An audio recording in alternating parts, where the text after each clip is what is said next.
What's up, everybody, and welcome back to A Beer a Day with TK. It's a beautiful evening here in Findlay, Ohio.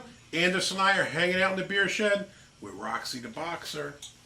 She's trying to drink some water, maybe looking for some ice cubes. She's looking for ice cubes because there are no ice cubes in the cooler. There are no ice cubes today, girl.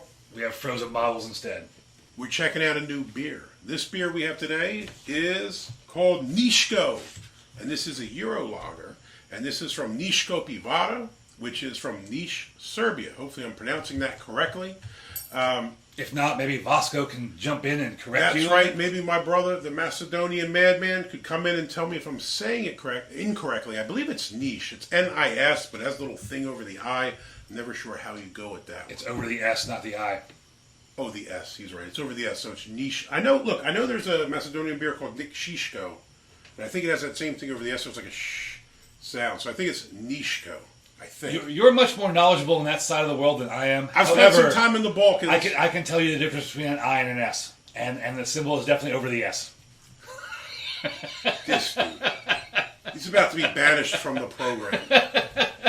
So, anyway, I picked this up when I was down in Florida at a spot called Euro Foods in Port St. Lucie. I think the owners were Ukrainians, but they had a lot of stuff from Eastern Europe, Central Europe, the Balkans, all these different places. Picked up a number of beers. They actually had, this is a big letdown, dude. I actually bought Borek there, which is my favorite food of all time. It's like a pastry dish that you find in the Balkans, and it's filled with either spinach, cheese, or meat. I think I paid $20 for this package of Borek. Didn't eat it, and then didn't want to put it in the car because I didn't think it would survive the trip home. So I left it at my in-laws' house, and I'm super salty. I burnt $20 on the food I love and didn't even get to eat the damn thing. I didn't realize you went to some specialty shop. I thought you went to like Total Wine or whatever it is that's down there. No. It was an Eastern European shop where I bought some candy that I like from those areas. They also had some cherry juice, which I absolutely love. We don't see enough of that in America. And they probably had 20 different beers.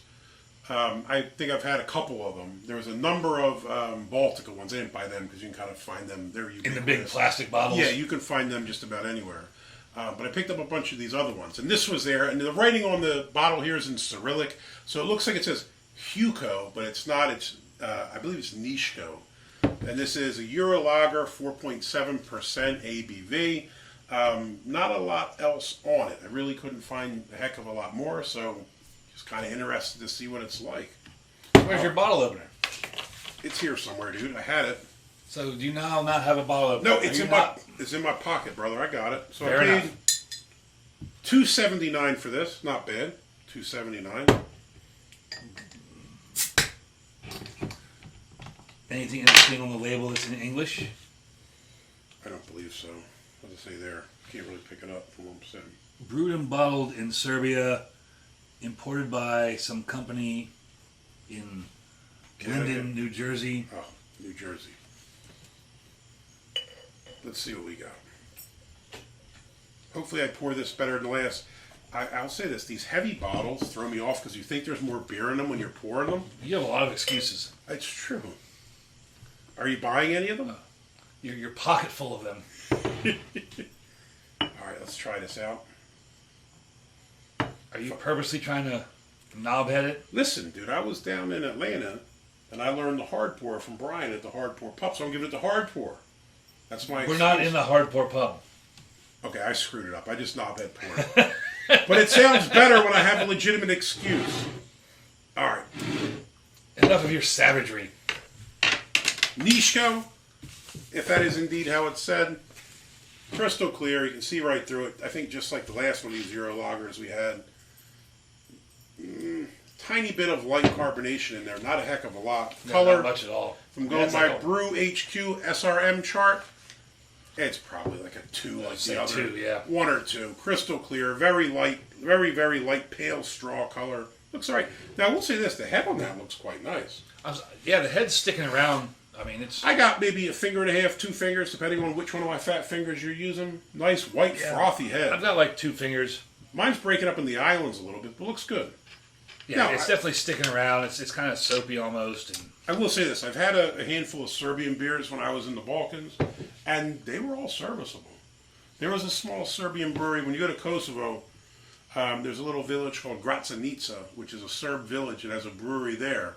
And I quite enjoyed the beers, and I had some of the other ones like Yellen, and they're serviceable brews. It's a shame that none of these breweries ever put their bottles on dates anywhere. Well, I mean... Because once again, this is a beer that's traveled halfway across the world. Sure.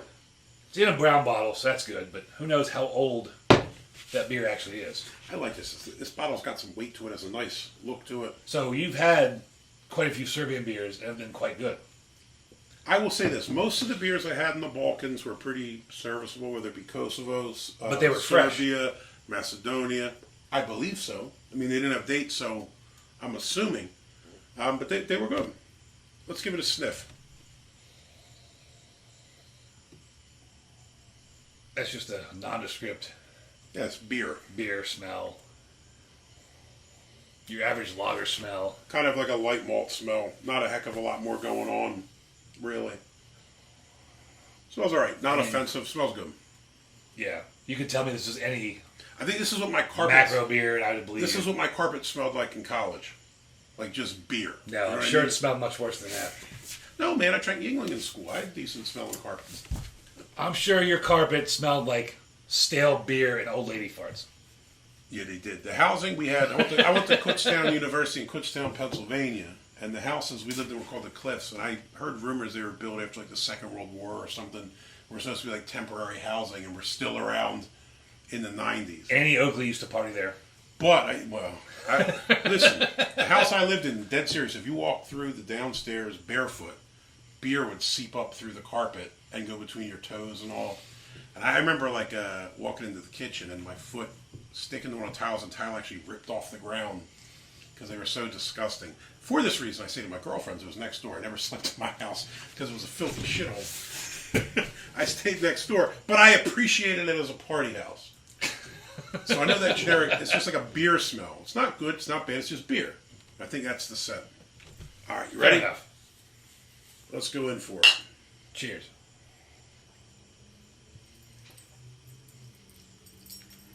Medium light body. A little bit lighter than I thought it was going to be, to be honest. Very light. Yeah. I think it's very light. I mean, there's It's high end of light, low end of medium, kind little- of right about there. a little fizzy almost. Like Slightly you actually, carbonated. yeah, you actually feel the carbonation. Which is like funny because fizzy, you don't but really not- see it when you look at it. I mean, not offensively, not like No, champagne. but it's you get a little bit of fizziness. I also think you pick up some honey sweetness. You pick up kind of a light. It's almost like a crackery malt thing with a little bit of honey sweetness. Not bad. Like maybe like I like expected a honey wheat bread or something. once again I expected it to be kind of like the Euro Lager skunk because, as noted earlier, there's no date on the bottle. Who knows how long it's been in the bottle, where it went through, how many days, months, years it's traveled and sat on a shelf. So I would have expected it to have some sort of light-struck skunky flavor, and that is not present at all. I will say this. Absolutely not. I think I mean, that I think that we're prejudiced against Euro lagers. No. Because all we get is Peroni, Heineken, and these light struck junk. So that's now our frame of reference for these I styles of beer. disagree that we're prejudiced against Euro lagers. We're Okay. prejudiced against Euro lagers that have been shipped over to the U.S. in clear and green bottles. Well, that's what I'm saying. We're prejudging them based on what we usually see. Right? So I'm not saying we don't like them. because I'm just we've saying both been in because Europe they're overwhelming. extensively. Yeah, but the ones you get here are overwhelmingly Right. shitty. But we so both, it's we've like you both been associate it in, with that. We've both spent an extensive amount of time in Europe and had Euro lagers in Europe. Yes, that are night and very day. good. Yeah. Agreed. I mean, agreed. a Heineken in Holland is totally different than a Heineken in Ohio. It's two different beers. Yeah, I don't disagree. For this, And so we expect a lot of these beers, I wouldn't say it's prejudice, but it's expected that the beers, prejudging based on your past experiences. Fair enough. Right? because they've Not prejudice in a negative way, but like you're prejudging it because that's traditionally what we see, what we've experienced here, right? Fair enough. Yes. Because I agree. Because most of the time TK these 1, things have, Anderson 0. I'm right. in the grand scheme of things, I think I'm ahead. But anyway, and it's due to the nature of the travel that these beers go through. Mm-hmm. Again, there's no date on it, so who knows how old it is. But this is. So what do you think about the It flavor? could have been bottled yesterday. What you picking up? Some honey, some light. Some light honey flavor, actually. It's got a nice little sweetness to it. Nice sweetness. Yeah, like kind of natural almost, honey. almost like that clover honey flavor you. Good honey. I'm a honey snob, you know that. I like me some Nature Nate, some good stuff there, bro. You like the honey, the clover honey kind of flavor. Yeah. Nice light honey taste. Nice light, kind of like crackery malt. Yeah. Maybe a tiny bit of grassiness. Nothing overpowering. No. All working together. Very beautifully. serviceable, sessionable, tasty, clean. Yeah. Good beer. Good beer. I mean, when I saw this again, I had no clue what to even expect. Didn't even know what it said. I think when you scan it, does it show up in Cyrillic when you scan it? No, that was the last one, showed up in Cyrillic. When you scan it, it shows up as Niško, so I guess it's the If you're even pronouncing that right. I'm 80% sure I am. I'll ask Vasco to double check, and if I'm wrong, he'll roast me in the comments below, I'm sure. Good beer, decent beer. If I had a case of these on a nice day, I mean, it's a summer day, a little bit warm, this would go down like money, no problem. I would drink these all day long. I would totally have a case of these and give it to my friends at a barbecue or something. What did I say, $2.79 for the bottle? And I'm sure I overpaid because I bought it individually at like a specialty shop. I'm sure if you ordered a case of these or something relatively inexpensive, it's a good beer. You would not be embarrassed or offend anybody to give this to regular beer drinkers, craft beer drinkers, or even like the wives and dudes that don't drink beer The at all. macro cats, they would like this. They would like this. Ratings wise, does pretty good. Untappd to 3.14. Beer Advocate 3.09. Overall rating of 77. Okay, I would say I think it's a little low. 77 is like a B minus. I would probably 77, yeah, but like the 3.09 and the 3.14, I think that might be a little low. I would probably give it a 3.25 if I were to rate this on. Oh, I will rate it when we're done on 3.25, 3.5, something I'd there. give it a. I think it's a solid beer. Is it the most dynamic, exciting beer in the world? No, I don't think it's supposed to be. I think it's supposed to be just a nice sessionable beer that you drink when you're doing some farm work or you're laboring. You're doing, it's a nice warm day. Enjoy something like this. No problem for me. Big thumbs up. Yeah, I would definitely give this a big thumbs up, and I'll have to look for this beer the next time I'm in Serbia. Yeah, we'll check up some more. Check this out again if we can. If you liked the video, please give us a thumbs up. Hit that like button. If you want to see more videos like this, please hit subscribe. And as always, you got any comments or questions, jump in down below. Am I completely wrong in my pronunciation of the word Niško? If I am, bash me below, but do it in Cyrillic so nobody else can read it. Hey, till next time. Cheers. Cheers.